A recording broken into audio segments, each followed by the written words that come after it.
শালগ্রাম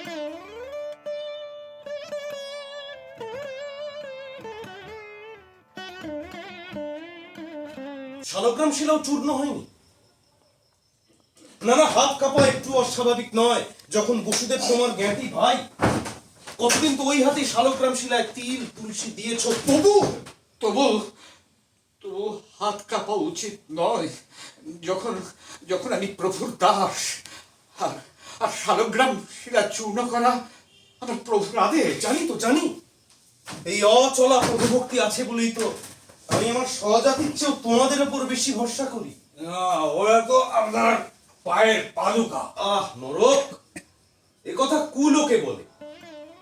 আমি বলি ওরা আমার মাথার মণি।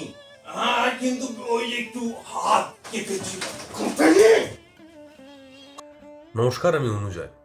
কারাগার নাটকে আমি কংসের ভূমিকায় অভিনয় করছি। এই যে কথাটা বললাম, কংসের ভূমিকায় অভিনয় করছি, আমি যেদিন প্রথম শুনি কৌশিকদা বলেন যে তুই কংস করবি, তখন আমি বিস্মিত হয়েছিলাম এই ভেবে যে আমি কি করে হয়ে উঠবো কংস, যার কথা সে পুরাণে, আমাদের রূপকথায়, মা ঠাকুমাদের কাছে শোনা গল্পে যে কংস, সেই মানুষটা আমি কি করে হব, সেই বিরাট আমি মানুষটা। তাকে দেখতে এলাম, গান গাইলাম, নাচ দেখালাম।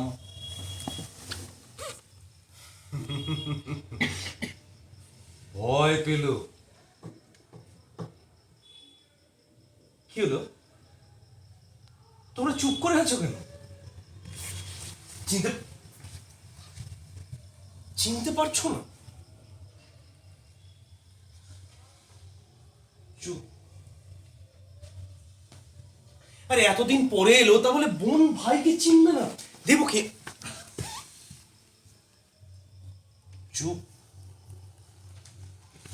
কেন এসেছো তুমি? যাক, তুমি অন্তত বোবা নও। আমি তোমার সামনে দাঁড়িয়ে বোঝাপড়া করতে চাই। কেমন করে এমন নিষ্ঠুর হলে তুমি? নিষ্ঠুর? পিতাকে বন্দি করেছো কেন? মুক্তি দিয়েছি তাকে। উপযুক্ত পুত্র বর্তমানে বৃদ্ধ পিতা কেন পরিশ্রম করবেন বলো? তুমি একটা শয়তান। আমরা শান্তিপুর সাংস্কৃতিক অভিনয় করতে চলেছি কারাগার নাটকটি, মন্মথ রায়ের কারাগার। এবং আমি এই নাটকে যে চরিত্রটিতে অভিনয় করছি সেটি হচ্ছে দেবকী। একটা সময় এই দেবকী চরিত্রে অভিনয় করেছিলেন সুশীলা বালা, যার নাম শুনলে আমার এখনও রোমাঞ্চিত লাগে। একটা সময় মঞ্চ কাঁপানো অভিনেত্রী ছিলেন।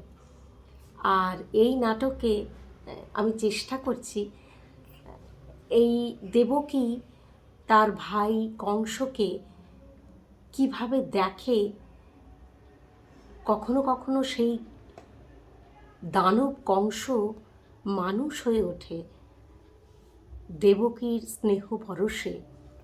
এই সমস্ত কিছুই আছে আমাদের কারাগারে। কি বলে তুই বুঝতে পারছিস? এই মাঝে মাঝে ভাবে লাগছে না তো? না কিছু ও দু হাত দিয়ে এটা করবে, ওর হাত মাত সব বিকলাঙ্গ। রেডি, চলো। বলো আবার। বলো তোমার ডায়লগটা বলো। ব্যাস লিখে দে। মন্দির লুণ্ঠন কালে এক ব্রাহ্মণ আমাকে শিলা দিয়ে গিয়েছিলেন। তুই দু হাত দিয়ে ওর হাতে ধর, নরকের হাতটা কাশি ধর, ছাড়াবার চেষ্টা কর। হ্যাঁ, হাত দিয়ে রাখ, যাতে গলায় চাপ না লাগে। বল। মন্দির লুণ্ঠন কালে মাঝে মাঝে ছিটকে ওর পায়ে আমাকে শিলা দিয়ে গিয়েছিলেন এক ব্রাহ্মণ।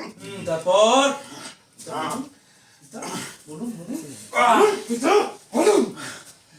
অঞ্জলি পেতে সেই শিলা গ্রহণ করার সময় দৈব বাণী হলো,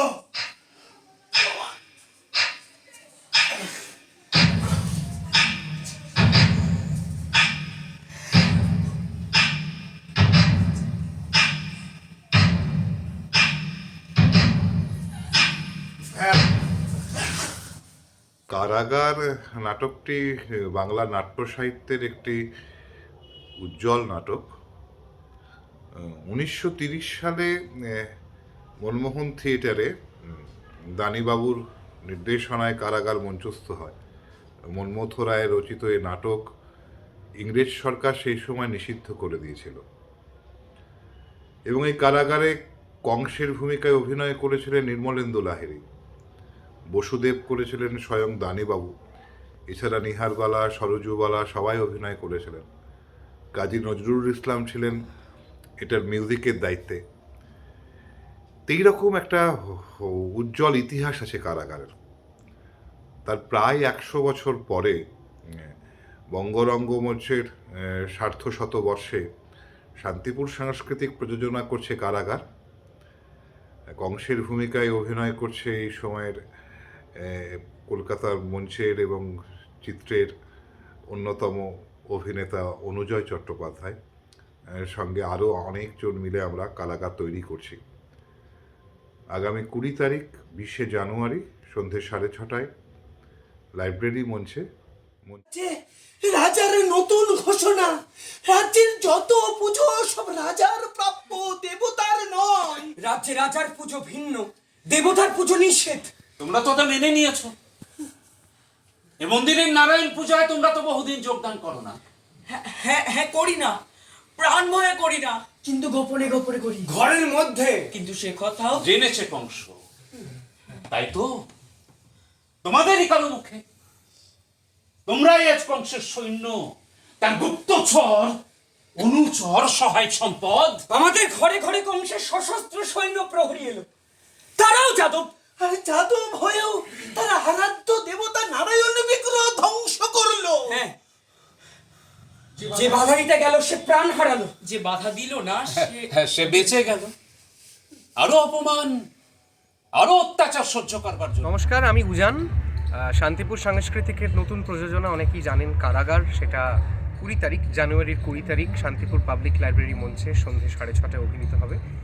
কারাগার খুবই বিখ্যাত নাটক, ঐতিহাসিক নাটক। মন্মথ রায় রচিত এই নাটকটি একটা সময় ব্রিটিশ সরকার নিষিদ্ধ করে দিয়েছিল। আমরা সেই নাটককে ফিরে আবার পড়তে চাইছি।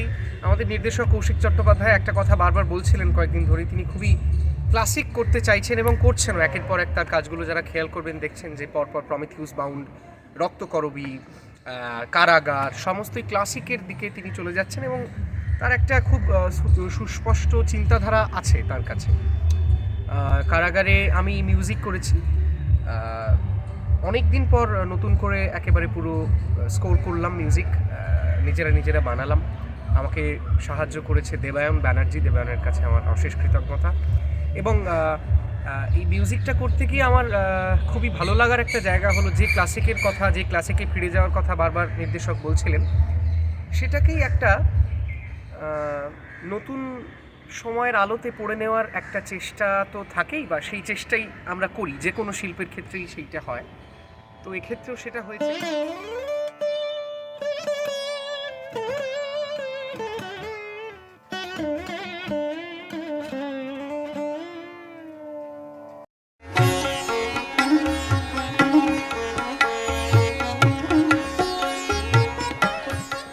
বাংলার তাঁতের শাড়ি মানেই জাতীয় পুরস্কারপ্রাপ্ত তাঁত শিল্পী বীরেন কুমার বসাক। আপনার পারিবারিক শপিং এর সেরা ঠিকানা লোকনাথ শাড়ি সেন্টার। কি চাই এখানে? পুরুষ, মহিলা ও শিশুদের অফুরন্ত পোশাকের স্টক এখানে পাবেন ন্যায্য ও সুলভ মূল্যে। আমাদের নিত্য নতুন কালেকশন ও পোশাকের গুণমান বাকিদের থেকে তফাৎ করে দেয়। আমাদের ঠিকানা 35 রামপদ সরণি, নিউ সূত্রাগড় স্পোর্টিং ক্লাবের বিপরীত, সূত্রাগড়, শান্তিপুর, নদিয়া। ফোন 9851313734 অথবা 8906142021। Email gopalrai95@gmail.com। আকর্ষণীয় অফার নিয়ে নামি দামি কোম্পানির টাইলস ও স্যানিটারি ওয়্যারের বিপুল সম্ভারে আপনার বাড়ির একেবারে কাছে এসে উঠেছে মিট্টিটেক হোম ডেকার। মিলেনিয়াম সহ বিভিন্ন নামি দামি কোম্পানির টাইলস ও স্যানিটারি ওয়্যার হোলসেল ও রিটেল বিক্রয় হয় আমাদের এখানে। থাকছে 10 কিলোমিটার পর্যন্ত ডেলিভারি সম্পূর্ণ ফ্রিতে। আমাদের ঠিকানা 2 নম্বর নতুন ফ্লিয়া চটকাতলা পেট্রোল পাম্পের ঠিক পাশেই। Mobile 7063204708। Shrikrishna health care nursing home চক্ষু বিভাগে এখন প্রতি মঙ্গলবার দুপুর 1:30 থেকে বসছেন শান্তিপুর হাসপাতালের বিশিষ্ট I surgeon doctor PK Das. এছাড়াও প্রতি সপ্তাহের বুধ, বৃহস্পতি ও রবিবার মাত্র 50 টাকায় বিশিষ্ট অপটোমেট্রিস্ট দ্বারা চক্ষু পরীক্ষা করা হয়। সুলভ মূল্যে অত্যাধুনিক লেন্সের দ্বারা ছানি অপারেশনের ব্যবস্থাও রয়েছে আমাদের এখানে। আমাদের ঠিকানা গোডাউনপাড়া শান্তিপুর স্টেশনের সন্নিকটে, শান্তিপুর, নদিয়া। কল অথবা হোয়াটসঅ্যাপ 6294407313। প্রাক্তনী পরিবারের আয়োজনে আগামী 21শে জানুয়ারি সূত্রাগড় এমএন উচ্চ বিদ্যালয় প্রাঙ্গণে অনুষ্ঠিত হতে চলেছে প্রথম বছরের পুনর্মিলন উৎসব। সার্ধশতবর্ষ প্রাচীন এই শিক্ষা প্রতিষ্ঠানের সকল প্রাক্তন ছাত্রদের এই মিলন মেলায় অংশ নিতে তাদের নিজ নিজ নাম স্ক্রিনে দেয়া নম্বরে যোগাযোগ করে নথিভুক্ত করার জন্য প্রাক্তনী পরিবারের পক্ষ থেকে একান্তভাবে অনুরোধ করা হচ্ছে।